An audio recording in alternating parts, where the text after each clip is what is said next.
Alex the Wing here. Today I got a puncture as I was leaving my office, and I discovered it is an opportunity to make money. Yes, you remember yesterday's video? I was saying you can make money by solving people's problem.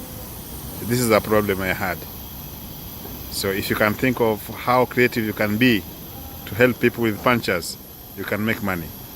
But besides that, let's move on with the idea of yesterday, that whenever you have discovered a problem and you are able to help out, however brief your solution is, you can make money.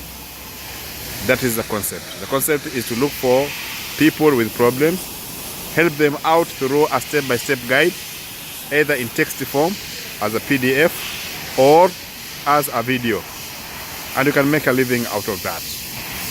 See you in the next video. Thank you.